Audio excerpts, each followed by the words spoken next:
This is Chuck Cameron, Oxford Community Television. Today I'm in the office of the fire chief. Matt Majestic and I are sitting talking in his office, and out in the back there's some marvelous fire trucks, and I'm having a chance to find out what makes you you. So Matt, first of all, thank you for giving us a little bit of time to talk. Yeah, thanks for coming. Thanks for having me. It seemed the right thing to do. So, let's start with take a minute and talk to us about what you're up to today. Then I'll drag you back about a bunch of decades. Okay? Today, as in today? As day, this week, this month, this year. Well, today's a good day, but it's also a bad day, and probably a day that a lot of people in the community are not going to be happy about. I'll kind of mention to you guys right now that I have to be the bad guy, and I've had to shut down the fireworks for the Seymour celebration this weekend, and people are not going to be happy about that.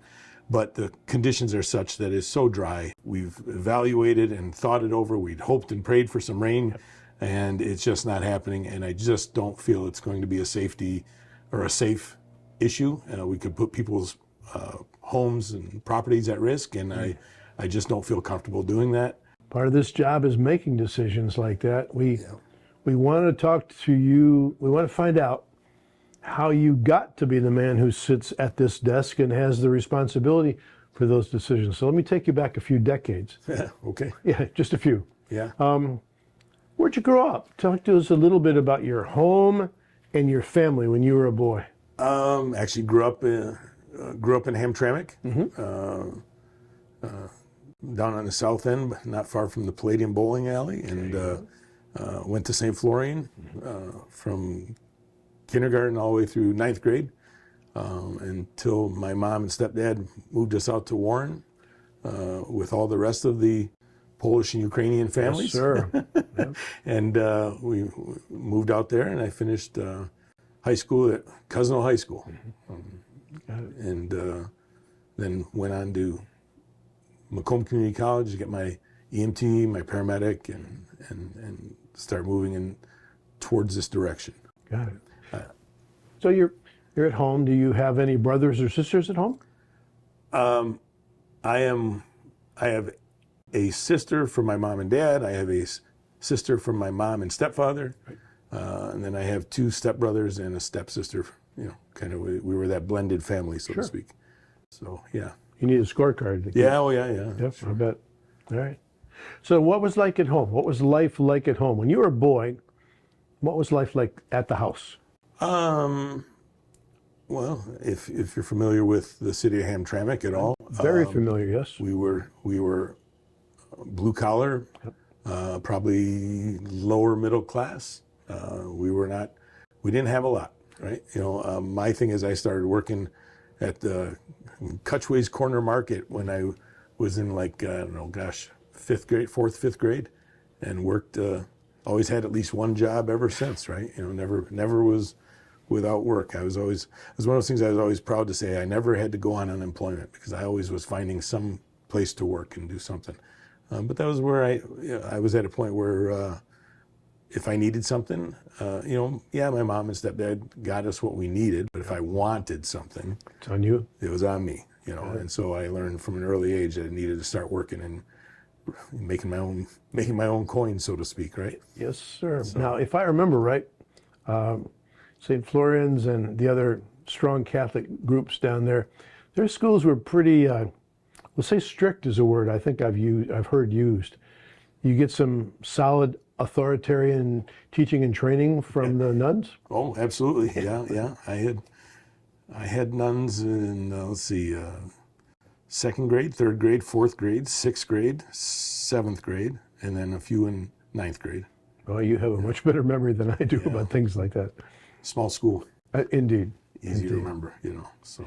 Were any of the folks in that era, teachers, administrators, any folks that gave you some particularly either good guidance or you were happy to see them in your rearview mirror?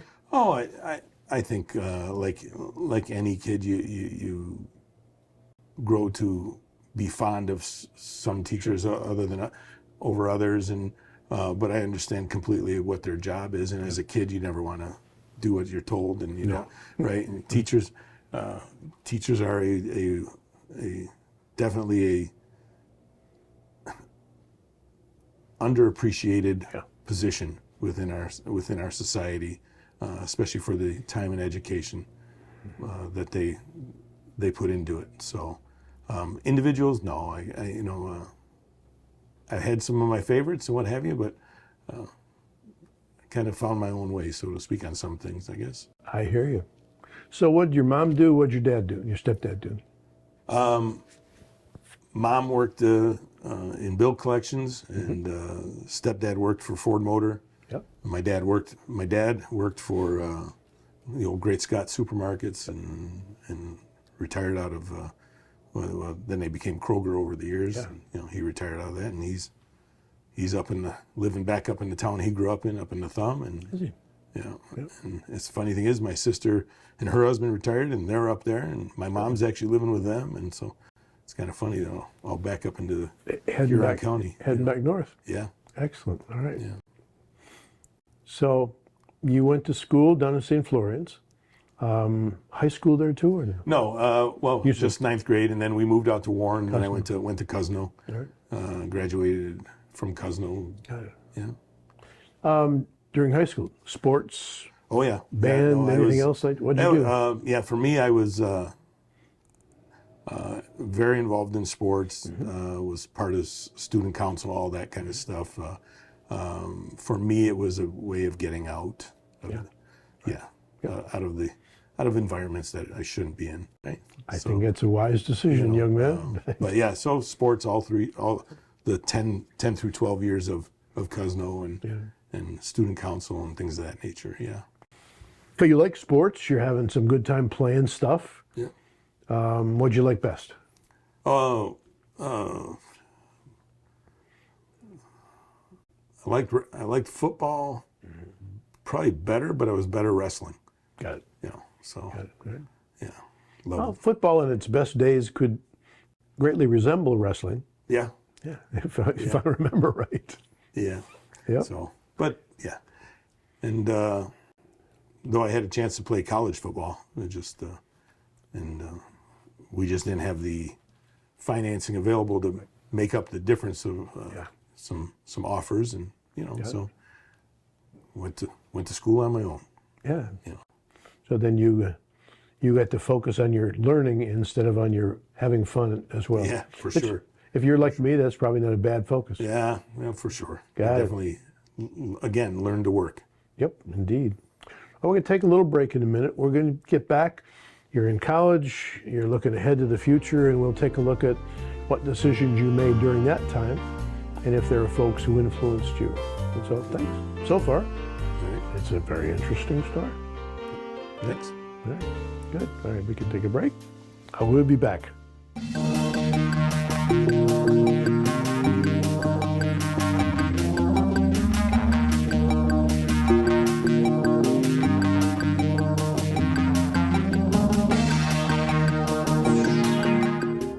Okay, so you're in high school, and then you get out of high school and you get to college. Why'd you pick the college you did? I think you talked about that. And were there any folks at that institution that gave you some guidance or people who influenced your life?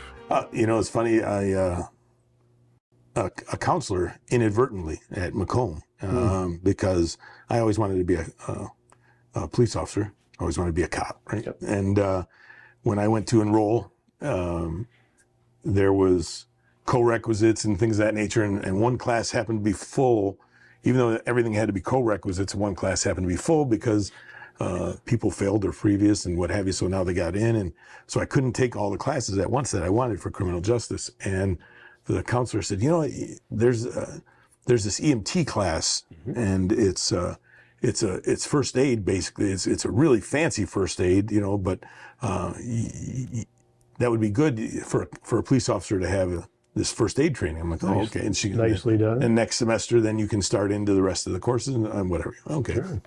Well, I did that, and I did some of my clinical ride-alongs with the Warren Fire Department, and I never looked back.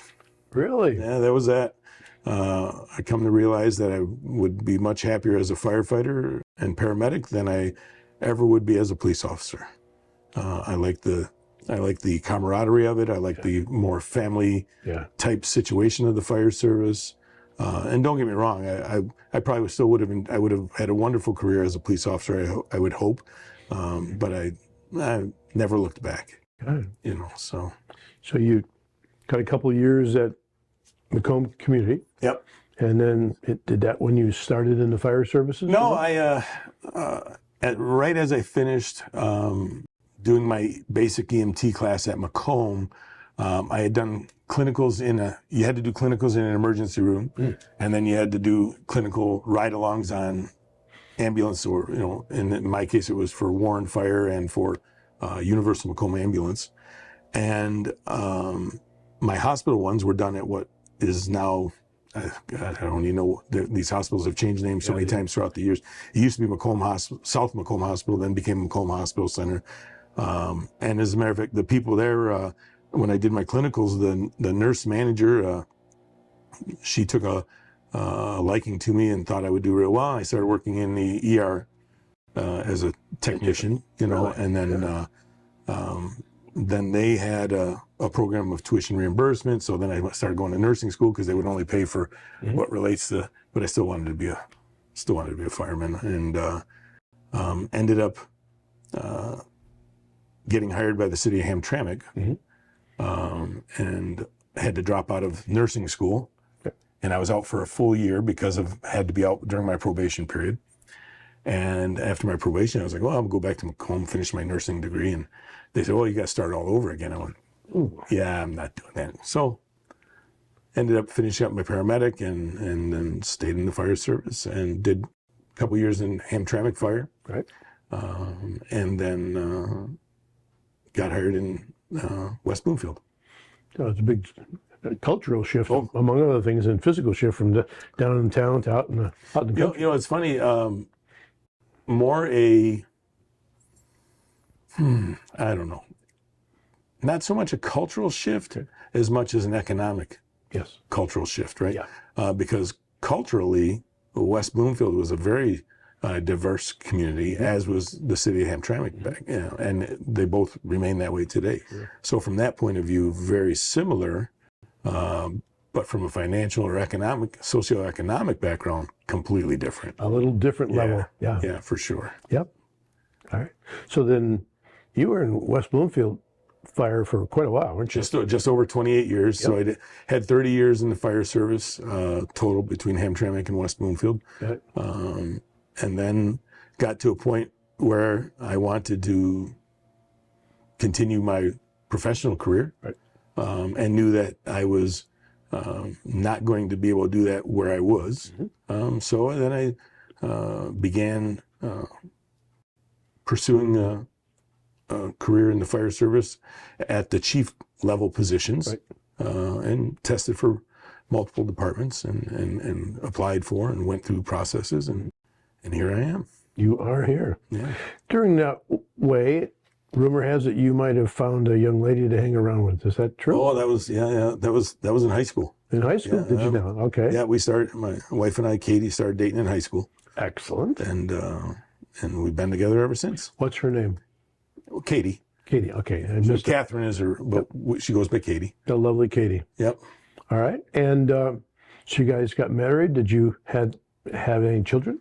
We got married in 91, and 5 years later had our first. We've got 3 children, all grown now. Yeah.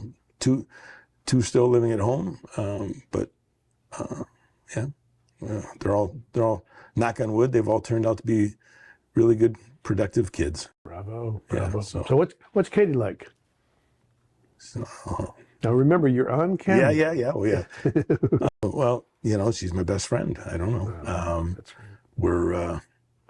We definitely have similar interests, and we tend to have similar senses of humor on things, and we have very similar political views on stuff, and and views on family are very strong similarly.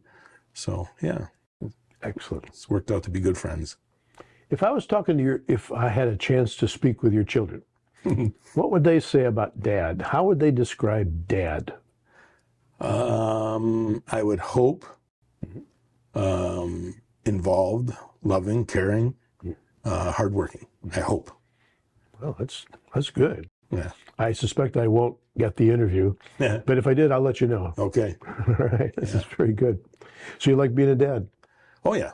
Yeah. But I mean, that was the nice thing about raising a family as a firefighter.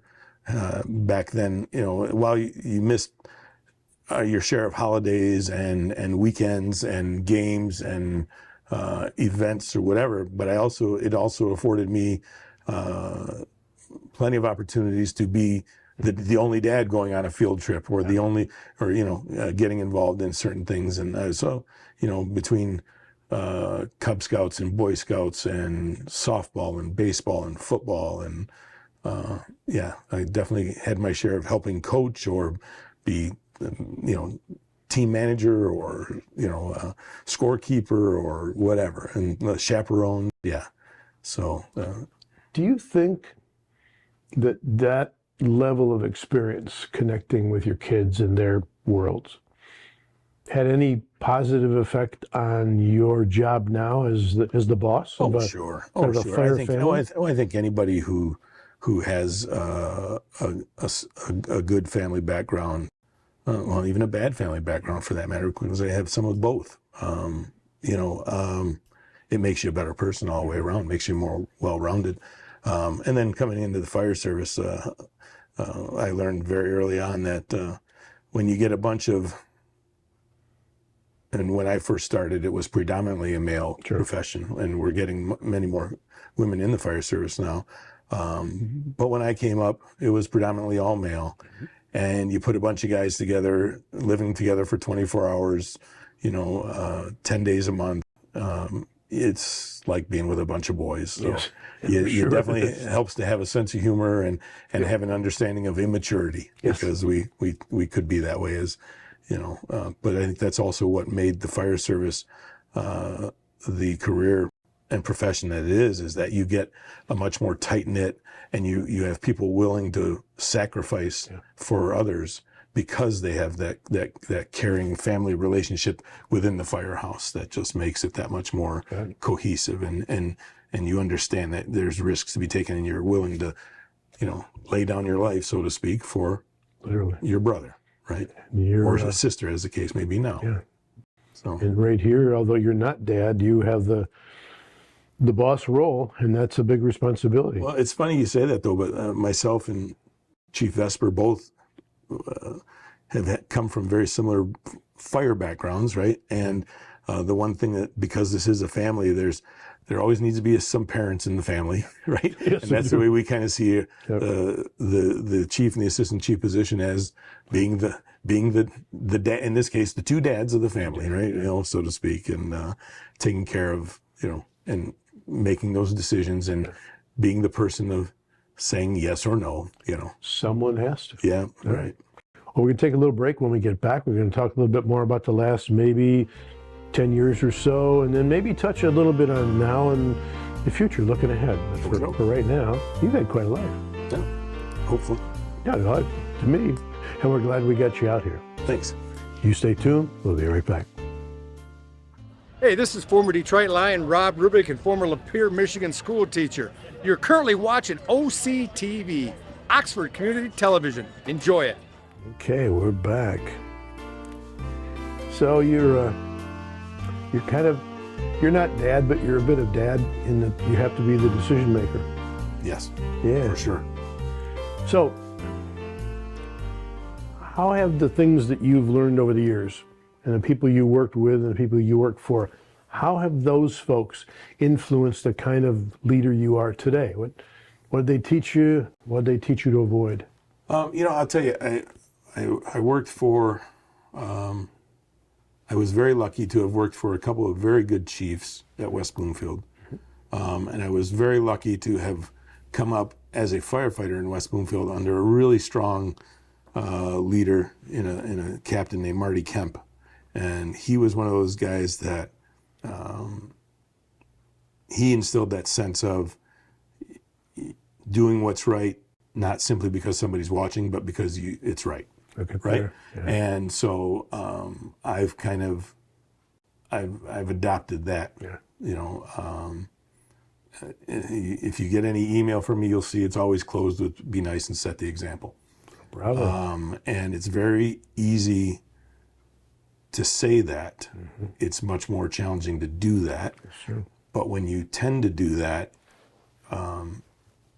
it's much easier to tell people from the perspective of do as I say and as I do. You know, if I'm willing to tell you to do it because it's the right thing to do, then I'm going to be doing it as well. At least that's what I strive for.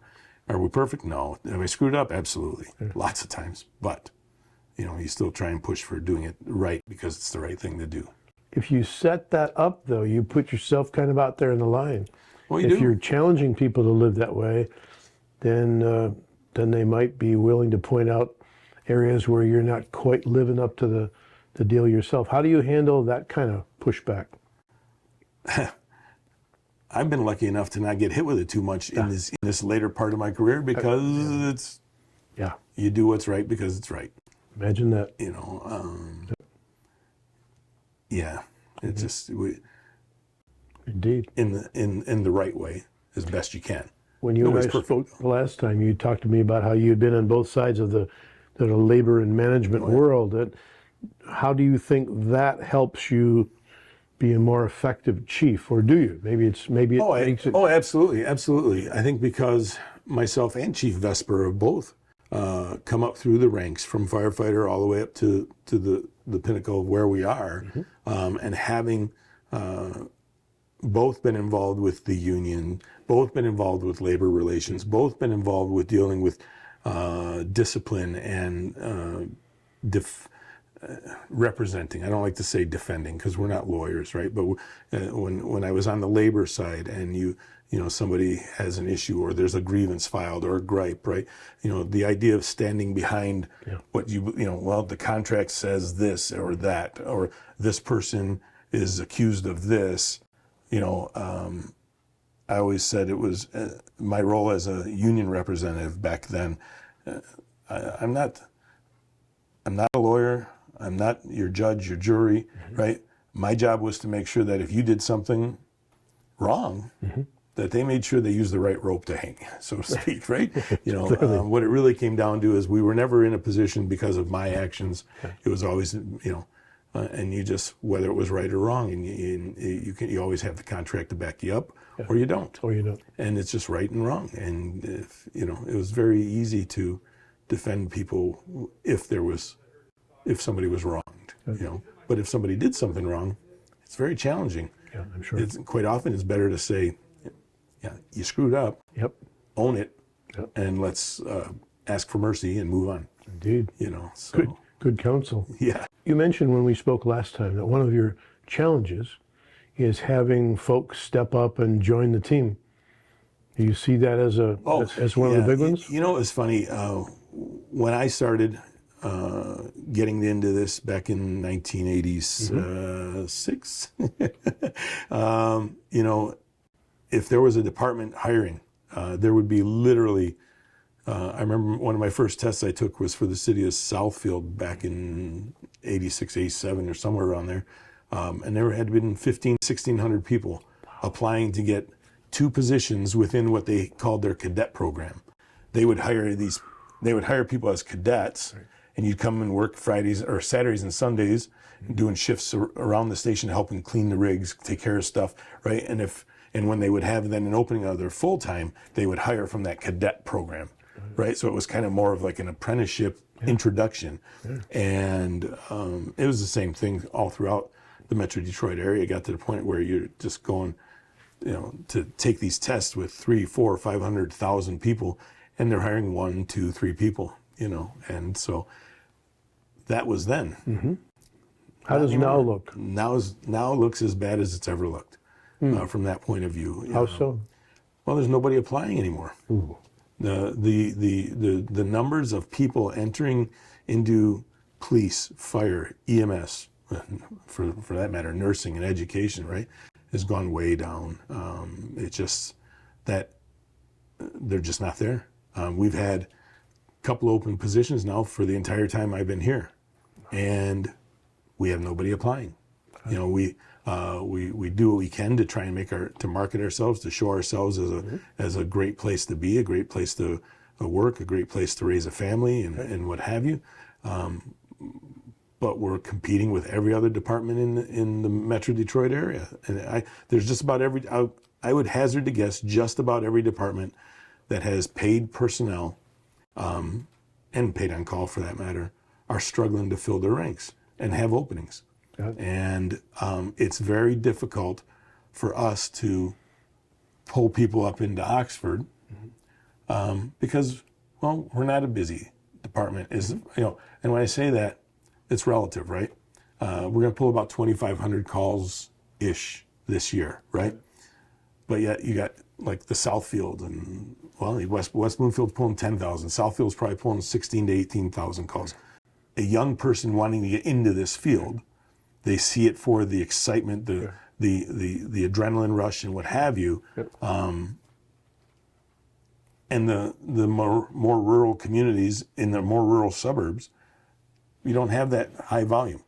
So you're not constantly going, you know. So that's a challenge to pull in young people. Got it. If then, we're going to wrap this up, but if then you had a chance to speak to the folks who watch you at home, who watch this interview, what would you say to them about opportunities for jobs working at your shop here? Well, you know, we still are a combination department, meaning we have paid personnel and paid on call personnel. It's not a strictly volunteer side, right? The people who come and work for us part-time, they still get paid, obviously. And we have people working for us. We have a lawyer working for us. We have a nurse anesthetist working for us. We have engineers working for us. Multiple engineers, actually, now that I look at that, right? We have certified trainers working for us. We have a young gentleman who's going to be going to med school working for us, right? It's all over the place. But the people who have a career and want to still be involved, they can do that. And this department is going to maintain as a combination department for quite some time. We are growing, and at some point it may grow busy to the point where it'll just won't be. You won't be able to actually make it the ends meet the calls, hoping for paid on call personnel. But that's a long ways away. But we are growing, and as we grow, we're going to require more. That's why they have we started that process of developing the third station property up in the north end and things of that nature. And with time, right, it will continue to grow. So that's a challenge. And so when you try to recruit people into this and go, well, the best part about it really is the satisfaction you get of helping your neighbor is cool. Don't get me wrong. It's an amazing job. It's powerful. But it doesn't pay the bills. And it doesn't, it doesn't pay the hospital bill. So that is, it's going to continue to be a challenge within the police and fire, nursing, education. I'll keep going back to it because these are the professions that have been affected greatly over these last 20, 30, 40 years of progression, so to speak, right? So we appreciate that you guys are here and on call and ready to pick it up if we call in, and we appreciate the challenge that it must be to deal with all the things that we didn't get a chance to talk about here. But I want to say thank you for stepping up. A couple of years in Oxford now. We're very glad that you are part of the team, and on behalf of Oxford Community Television, we hope you had a good day. This is your fire chief. Give him a call. It's an amazing place if you haven't stopped by the fire department.